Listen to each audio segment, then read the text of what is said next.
पंजाब की घटना के बाद नाराज है पीएम मोदी। उठाने जा रहे हैं बहुत बड़ा कदम। जो कश्मीर को सुधार सकता है वो पंजाब को भी एक झटके में सुधारने वाला है।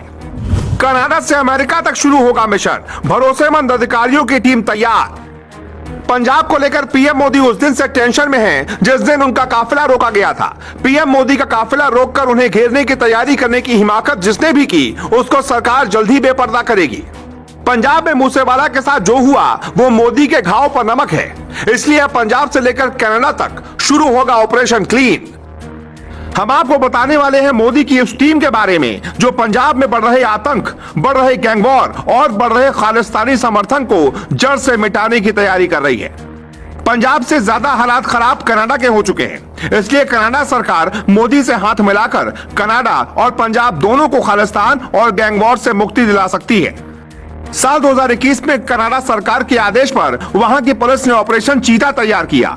गुपचुप तरीके से ऑपरेशन को अंजाम दिया गया, जिसमें कनाडा पुलिस ने अंतर्राष्ट्रीय ड्रग तस्कर रैकेट के खेल में शामिल 25 पंजाबियों को गिरफ्तार किया था। कहा जाता है कि कनाडा में जो भी अवैध काम हो रहा है उसका कनेक्शन पंजाब से जुड़ा है और कनाडा में बैठकर ही पंजाब में खालिस्तान मूवमेंट चलाया जाता है। किसी बड़ी हत्या में कनाडा कनेक्शन आता है तो भारत की पुलिस ज्यादा कुछ नहीं कर पाती, लेकिन अब मोदी आगे ऐसी कोई घटना ना हो इसके लिए एक ऐसी टीम बना रहे हैं जो कनाडा में घुसकर देश के दुश्मनों को सबक सिखा सकती है। हालांकि मोदी का काफिला जब रोका गया था उसके पहले ही वो खालिस्तान संगठन की कमर तोड़ने की रणनीति बना चुके थे। नवंबर 2021 में भारत की जांच एजेंसी एनआईए कनाडा पहुंची थी। मिशन था खालिस्तान की फंडिंग का पता लगाना।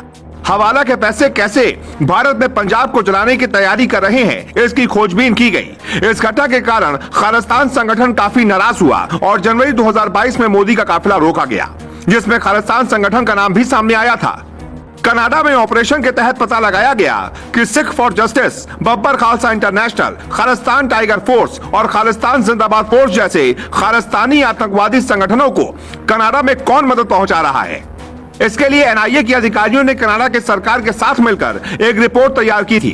उस वक्त एनआईए की टीम एक कानून का खाका लेकर अपने साथ गई थी, जिसका नाम था परस्पर कानूनी सहायता संधि, यानी कि म्यूचुअल लीगल असिस्टेंस ट्रीटी। यह संधि लागू होते ही कनाडा से देश के दुश्मनों को मोदी सरकार खींचकर बाहर लाएगी और फिर पंजाब में शांति होगी। एनआईए ने 1 जुलाई 2020 को गुरपतवंत सिंह पन्नू और 8 दूसरे कट्टरपंथियों को आतंकवादी घोषित किया था। एनआईए की विशेष अदालत पन्नू को 2 अगस्त 2021 को भगोड़ा अपराधी भी करार दे चुकी है। पीएम मोदी ने अपने पहले कार्यकाल में कश्मीर पर ध्यान दिया, दूसरे कार्यकाल से ही खालिस्तान पर फोकस है। इसलिए दूसरी बार सरकार बनने के बाद ही एनआईए की टीम तैयार हुई और उन्हें अमेरिका और कनाडा भेजा गया। खालिस्तान समर्थक संगठन सिख फॉर जस्टिस चला रहे गुरपतवंत सिंह पन्नू को आतंकी घोषित करवाया गया और पंजाब के भटक रहे युवाओं को संदेश दिया गया कि वो पन्नू का साथ छोड़ दें। यही कदम था कि किसान आंदोलन में खालिस्तान संगठन ज्यादा कुछ नहीं कर पाया, लेकिन अब ऑपरेशन युद्ध स्तर पर शुरू होने वाला है। कनाडा और अमेरिका से देश के दुश्मनों को लाना है, इसके लिए विदेश मंत्री एस जयशंकर बड़ी भूमिका निभाएंगे। राष्ट्रीय सुरक्षा सलाहकार डोभाल को कश्मीर, पीओके, पाकिस्तान, चीन के साथ मिशन पंजाब भी दिया जा चुका है। एनआईए टीम कनाडा लेकर अमेरिका तक ऑपरेशन चलाएगी। ये सब नहीं किया गया तो पंजाब कश्मीर बन जाएगा।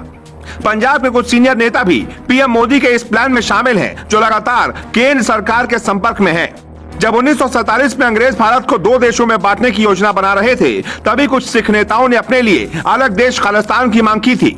उन्हें लगा कि अपने अलग मुल्क की मांग करने के लिए यह सबसे उपयुक्त समय है। आजादी के बाद इसे लेकर हिंसक आंदोलन चला, जिसमें कई लोगों की जान गई। अलग सिख देश की आवाज लगातार उठती रही, आंदोलन भी होता रहा। 1970 के दशक में खालिस्तान को लेकर कई चीजें हुई। 1971 में गजीत सिंह चौहान ने अमेरिका जाकर वहां के अखबार में खालिस्तान राष्ट्र के तौर पर एक पेज का विज्ञापन प्रकाशित कराया और इस आंदोलन को मजबूत करने के लिए चंदा मांगा। बाद में 1980 में उसने खालिस्तान राष्ट्रीय परिषद बनाई और उसका मुखिया बन गया। लंदन में उसने खालिस्तान देश का डाक टिकट भी जारी किया। 80 के दशक में खालिस्तान आंदोलन पूरे उभार पर था। उसे विदेशों में रहने वाले सिखों के जरिए वित्तीय और नैतिक समर्थन मिल रहा था। इसी दौरान पंजाब में जरनैल सिंह भिंडरावाले खालिस्तान के सबसे मजबूत नेता के रूप में उभरा।